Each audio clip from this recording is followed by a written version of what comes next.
हाँ जी, तो आज हम एक बर्ड बना रहे हैं।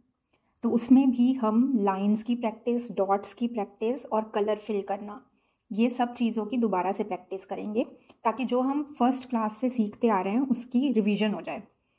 पेंटिंग नहीं है, टेक्निक भी थोड़ी सी नहीं है, लेकिन पुरानी चीज़ों को साथ में लेके चल रहे हैं। तो अब मैंने क्या किया है, यहाँ मैंने एकदम सेंटर में ये लाइंस लगाई हैं। लेंथ है इस लाइन की 16 सेंटीमीटर, यहाँ से लेके यहाँ तक 16 सेंटीमीटर, इस साइड भी 16 सेंटीमीटर, और विड्थ है 12 सेंटीमीटर। तो 16, 16, 12, 12, ये एक बॉक्स बना लेना है। अब हम इसको एक बर्ड के रूप में तराशेंगे। धीरे धीरे हम कर्व्स और ये सब ट्रायंगल्स का यूज़ करके इस बॉक्स को ही बर्ड में कन्वर्ट कर देंगे। अभी मैंने 2 डॉट्स लगाए हैं यहाँ पे। स्टार्टिंग में विड्थ पे मेरे को 8 सेंटीमीटर का मैंने डॉट लगाया यहाँ पे, और मुझे लेंथ उसकी चाहिए, लेंथ मुझे चाहिए 4 सेंटीमीटर। तो यहाँ मैं लाइन लगा देती हूँ। लंबाई 4 सेंटीमीटर, 4 सेंटीमीटर की लाइन लगाई, और यहाँ पे 8 सेंटीमीटर। तो इस तरह से एक ब्लॉक तैयार कर लेना है। अब इसको हम तराशेंगे, और यहाँ पे बर्ड का, जो बर्ड मैं बना रही हूँ उसकी चोंच और बेसिकली आई और चोंच का एरिया यहाँ निकलेगा। अभी यहाँ पे मैंने एक थोड़ा सा रफली स्केच करके देखा है, तो मैं आपको बता देती हूँ। यहाँ जहाँ हमने ये 4 और 8 सेंटीमीटर की एक बॉक्स बनाया है, यहाँ से हम एक बीक बनाएंगे। तो बीक आप अगर बहुत अच्छे हैं ड्राइंग में, आपको कॉन्फिडेंस है कि आप कर्व कर लेंगे, तो बहुत अच्छी बात है।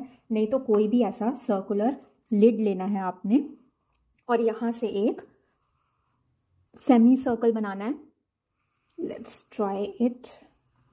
इस तरह से सेमी सर्कल, ये चोंच के। अब इसको आपने यहाँ से करके अंदाजे से एक चोंच बना देनी है। सेमी सर्कल को थोड़ा सा और तराश के हमने चोंच बना देनी है। यहाँ इसकी चौड़ाई ऐसे कर देते हैं। तो ये बेसिकली मैं बना रही हूँ, मैंने बनाते बनाते सोचा कि एक पैरेट बना देते हैं, तो पैरेट बना रही हूँ। तो उसकी ये चोंच रेडी हो गई है। जब पूरा बन जाएगा, अगर आपको जब पूरा बर्ड बन जाएगा तो बहुत पता चल जाएगा कि ये चोंच अच्छी लग रही है कि नहीं। अगर बाय चांस ये सूट ना करे जब पूरा बन जाए, तो आप अपनी मर्ज़ी से ऑफ कोर्स उसको चेंज कर सकते हैं। तो अब हम ये लाइंस, ये जो बॉक्स था उसको इरेज कर देंगे। चोंच तक की जो हमारी लेंथ है, वहाँ तक हम इसको लाइन को इरेज कर देंगे। तो इस तरह से ये अभी दिखाई दे रहा है, इसलिए हमें बाद में पेंट करना पड़ेगा।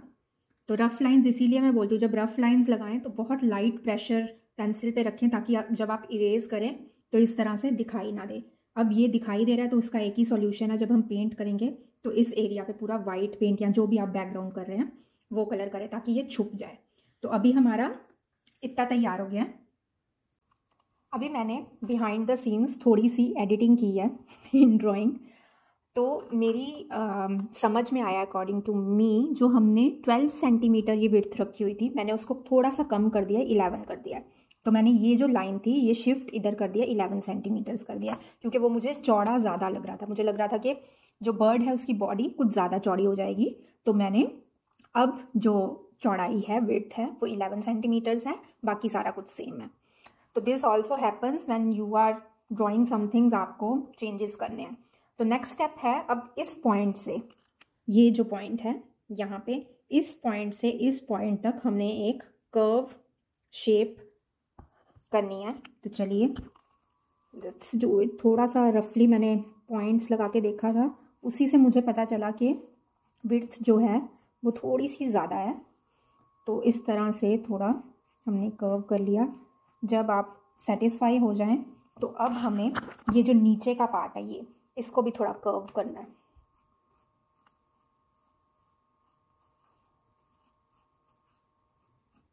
यहाँ से सीधा और एक कर्व, और फिर नीचे।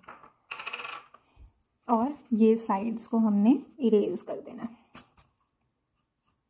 तो अभी ये भी कर्व हो गया, ये भी कर्व हो गया, और हमें अभी ये पोर्शन भी थोड़ा सा कर्व करना है। अब यहाँ मैं नीचे से मेजर करके, तो मैंने देखा, हिसाब लगाया, तो मैं यहाँ 8 सेंटीमीटर पे एक पॉइंट लगा रही हूँ। नीचे से काउंट करना है, नीचे से ऊपर 8 सेंटीमीटर, और विड्थ होगी हमारी 7 सेंटीमीटर। 7 सेंटीमीटर पे एक डॉट लगा दिया, और यहाँ से एक बॉक्स जनरेट करना है।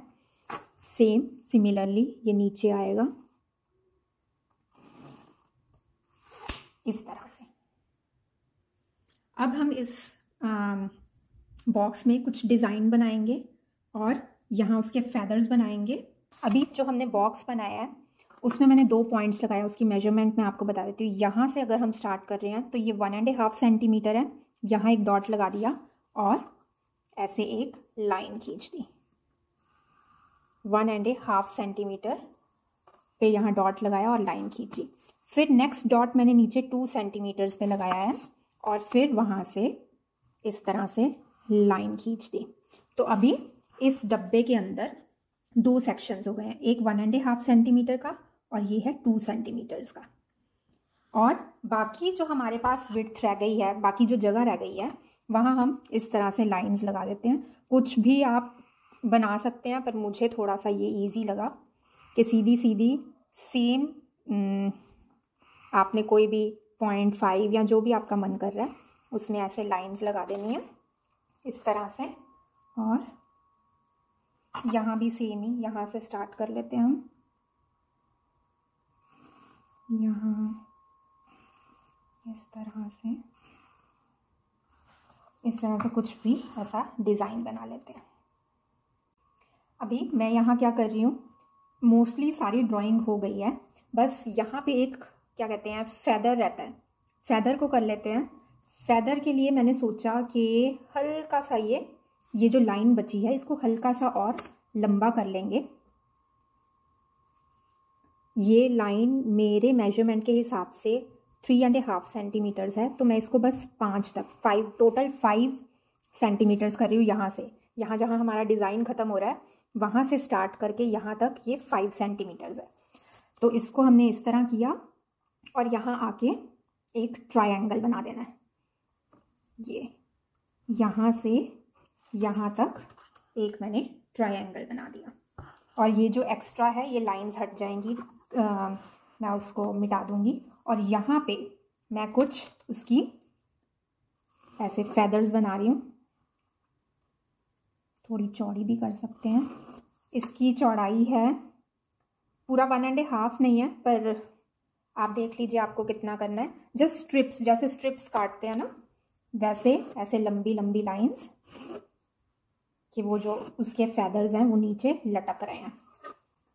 तो ये ओवरऑल मैंने ये ड्रॉ कर लिया है।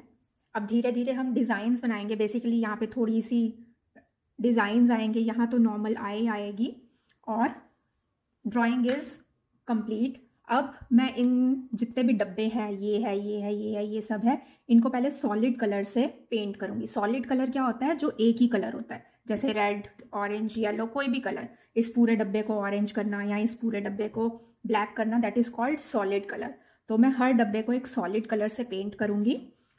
और उसके बाद जब ये सारा पेंट हो जाएगा तो हम ये जो डब्बे जब पेंट हो जाएंगे यहाँ पे कुछ डिज़ाइंस क्रिएट करेंगे, बहुत ईजी डिज़ाइंस, तो उससे ये और सुंदर लगेगा। और पेंट होने के बाद ही यहाँ पे भी आईज बनेंगी, सॉरी एक ही आई बनेगी, लेकिन सॉलिड कलर हो जाने के बाद। तो यहाँ तक पहले आपको ड्रॉ करना है। हमने क्या किया, पहले एक रेक्टेंगल बनाया, फिर उसके बाद हमने ये उसकी बीक बनाई।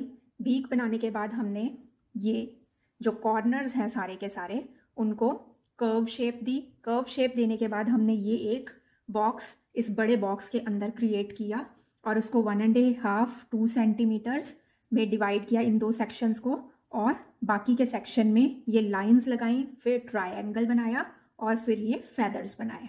हाँ जी, तो अब ये मेरे पास रेड कलर है और ये है एंगल ब्रश। इस ब्रश को एंगल ब्रश क्यों बोलते हैं, क्योंकि अगर आप देखेंगे तो इसके ब्रिसल्स में एक एंगल बना हुआ है। ये और पास से दिखाती हूँ मैं, टेढ़ा एंगल बना हुआ है। तो this brush is called angle brush. तो इस ब्रश को कब यूज़ करते हैं? जब ऐसे कॉर्नर्स में ऐसे पेंट करना हो ना, तो ये ब्रश बहुत इजीली ये सब चीज़ें करता है। अगर हम इस तरह से ये फ्लैट ब्रश यूज़ करेंगे तो जब हम यहाँ पेंट कर रहे हैं तो थोड़ी सी मुश्किल हो सकती है। अगर आप बहुत एक्सपर्ट हैं फिर तो कोई भी ब्रश चलेगा, लेकिन अगर आप बिगिनर हैं तो ये angle brush is your saviour. तो एंगल ब्रश से ये जो कॉर्नर्स का है बहुत ही ईजीली पेंट हो जाता है, और साथ साथ पता भी होना चाहिए कि कौन से ब्रश को क्या बोलते हैं। तो this brush is called angle brush, और ये जो मैंने आपको दिखाया है this is called flat brush, क्योंकि ये इसके ब्रिसल्स एकदम फ्लैट हैं और ये एक एंगल क्रिएट कर रहा है, तो इसका नाम एंगल ब्रश है। तो मैं आज ये ब्रश यूज़ करूँगी। बीच में जब बड़ा एरिया आ जाएगा तो फ्लैट ब्रश बड़ा एरिया कवर करने में ज़्यादा ईजी होता है। तो अभी मैं रेड कलर करने लगी हूँ, मतलब मेरे बर्ड का जो मेन कलर है वो रेड कलर है। इस बॉक्स में रेड कलर होगा, ये आई एरिया को छोड़ के यहाँ रेड होगा, यहाँ सारा रेड कलर होगा।